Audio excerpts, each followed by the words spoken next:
सुखदेव जी कहते हैं, राजा भगवान ने योग माया से कहा, हे योग माया, अब हमारा जाने का समय हो गया है, आपको हमारी सहायता करनी है, क्योंकि हमको ब्रज में जाना है।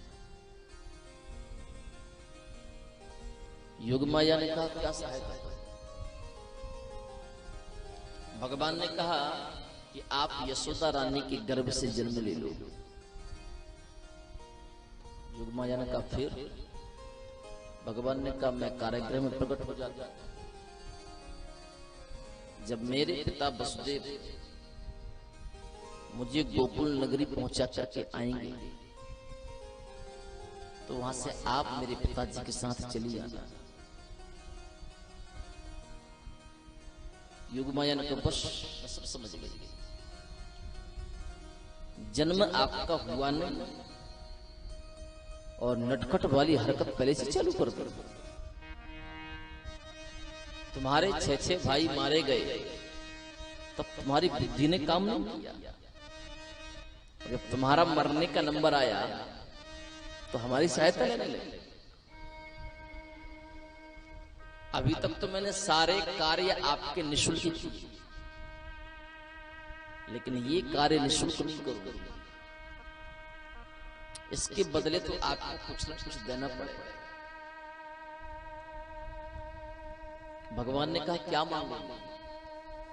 बोलो। योग माया ने कहा, मैं अपने मुख से कुछ भी नहीं कहूंगी, आप मेरी जो भावना है वो समझ सकते हैं। ठाकुर जी बोल पड़े, नंद गोप कुले जाता, यशोदा गर्भ संभवा,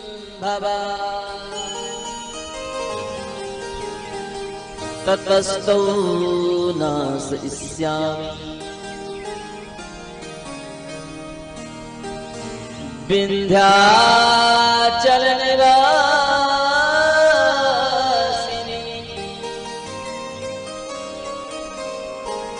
हे योग माया, तुम यशोदा रानी के गर्भ से जन्म लो, और जब मेरे पिता के साथ आप मथुरा नगरी में आओगे, दुष्ट कंस आपको मारने का प्रयास करेगा। आप अदृश्य होकर के अष्टभुजी के रूप में प्रकट हो जाना और उस दुष्टात्मा को अवगत कराना कि तुझे मारने वाला यही कहीं जन्म ले चुका है। फिर वहां से अदृश्य होकर के आप विंध्याचल पर्वत पर कलयुग के अंत तक मेरी तपस्या करना। सारी दुनिया के लोग आपको विंध्यवासिनी के नाम से जानेंगे, और जब कलयुग के अंत में हम कल की अवतार लेकर के आएंगे, तब हमारा और आपका मिलन होगा। भोली विंध्याचल वासिनी महारानी की जय। योग माया ने कहा, ठीक है। योग माया चल पड़ी यशोदा रानी के गर्भ में सुंदर बेटी बनकर। यहां पर सुखदेव जी लिखते हैं, राजन, जो देवकी की गोद में आने वाला है वो कोई साधारण बालक नहीं। कई लोगों को भ्रम हुआ है कि कृष्ण भगवान कैसे हो सकता है, लेकिन ठाकुर जी के आने से पहले भगवान सुखदेव ने लिख दिया कि वसुदेव ग्रहे साक्षात्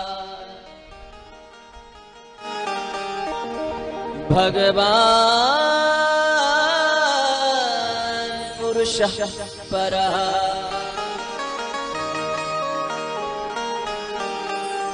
जनिष्यते तत्प्रियार्थम्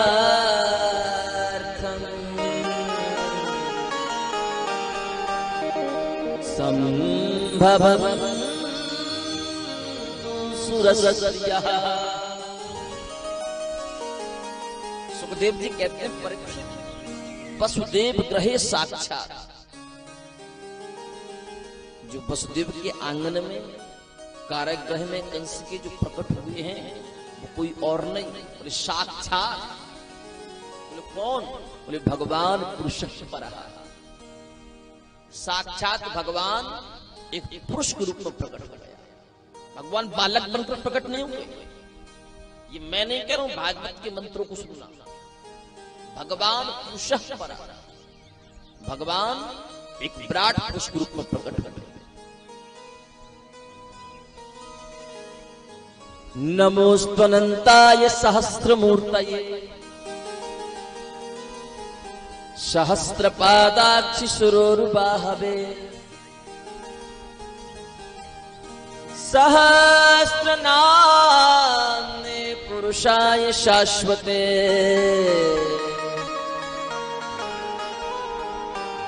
सहस्रकोटि युगधारिणे नमः। इसके अनेक हाथ हैं, अनेक मुखमंडल हैं, जिसका विस्तार पृथ्वी से लेकर के आकाश तक है।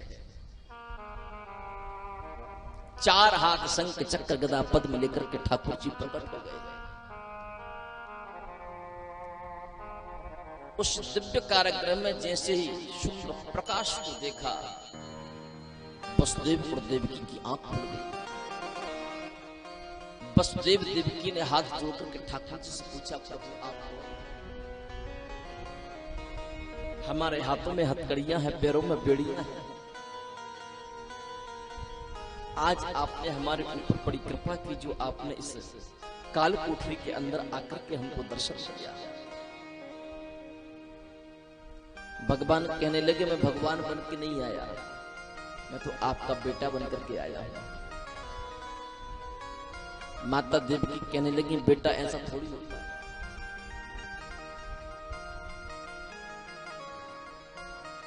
भगवान ने कहा, कैसा होता है? माता देवकी कहने लगी, आपके 4 हाथ पर बेटे के 2 हाथ होते। हमको 4 हाथ वाला बेटा नहीं चाहिए, हमको 2 हाथ वाला बेटा चाहिए। यदि आप हमारे बेटे बन करके आए हो तो अपने ये 2 हाथ हटा दीजिए।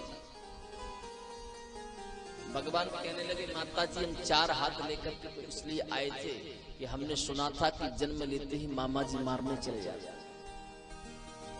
हमने सोचा था कि 2 हाथों से मामा जी का स्वागत करेंगे और 2 हाथों से आप दोनों की रक्षा करेंगे। माता देवकी ने कहा कि आपको आपकी रक्षा भी करनी है, आपको हमारी भी रक्षा करनी है, आपको जगत का कल्याण भी करना है और आपको 2 हाथ वाला बेटा भी बनना है। भगवान ने कहा ठीक है। भगवान ने अपने 2 हाथ अदृश्य कर दिए। भगवान बोले, अब तो मैं आपका बेटा बन गया। बोले अभी भी कमी है। बोले अब क्या कमी है? बोले बेटा इतना बड़ा थोड़ी होता, बेटा तो छोटा सा होता है। आप बड़े से छोटे हो जाओ। भगवान बड़े से छोटे हो गए।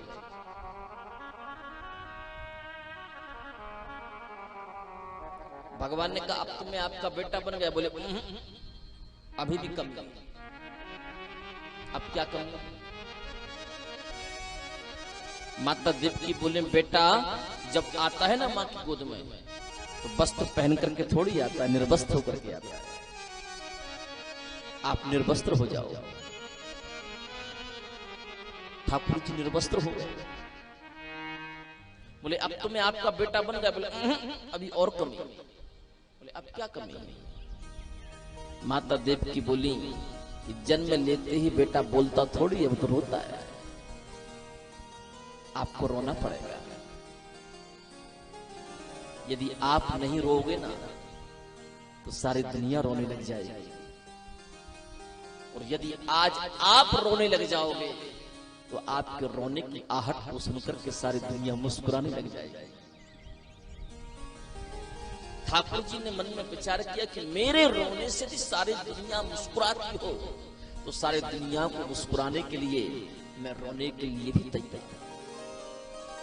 एक ही क्षण में आकाशवाणी हुई, हे वसुदेव, जो बालक देवी की गोद में, उस बालक को एक सुंदर सूप में रख करके गोकुल नगरी पहुंचा जा। वहां पर यशोदा रानी ने सुंदर कन्या को जन्म दिया है। वहां से उस कन्या को लेकर के आकाशवाणी की ओर वसुदेव ने निहार करके देखा। वसुदेव ने कहा, प्रभु हाथों में हथकड़ियां हैं, पैरों में बेड़ियां हैं, भला मैं कैसे जा सकता हूं? कारागृह के हजारों दरवाजे हैं, हजारों दरवाजों पर ताले लगे, ताले पड़े हुए। आकाशवाणी ने पुनः कहा कि आप उसकी परवाह मत करिए, सिर्फ आपसे जो कहा गया है वो कार्य करने के लिए तैयार है। आकाशवाणी समाप्त होती है और ठाकुर जी रोना आरंभ करते हैं। ठाकुर जी इतनी जोर से रोए, इतनी जोर से रोए, इतनी जोर से रोए कि भगवान ये भूल ही गए कि हमको रोना कब आता। भगवान के रोने की आवाज भूरलोक, भरलोक, स्वरलोक, महरलोक, जनलोक, तपलोक, सप्तलोक, अतल, वितल, सुतल, तलातल, रसातल, महातल, पाताल लोक, 14 लोकों में भगवान के रोने की आवाज पहुंच गई। जिन जिनने भगवान के रोने की आहट को सुना, सारे के सारे पुष्पों की वृष्टि करने लगे। सारी दुनिया को पता चल गया कि जो धर्म की स्थापना करने वाला था वो प्रकट हो चुका। वसुदेव जी ने ठाकुर जी को उठा लिया, सूप में रख लिया। सुखदेव जी कहते हैं, राजन, जैसे ही ठाकुर जी को वसुदेव जी ने उठाया, हाथों की हथकड़ियां खुल गई। वसुदेव जी जैसे ठाकुर जी को लेकर के चलने का प्रयास कर ही रहे थे, पैरों की बेड़ियां खुल गई। जैसे वसुदेव जी चलने लगे, हजारों दरवाजों में ताले पड़े हुए थे, दरवाजे अपने आप खुलने लगे और वसुदेव जी ने गोकुल की यात्रा आरंभ की।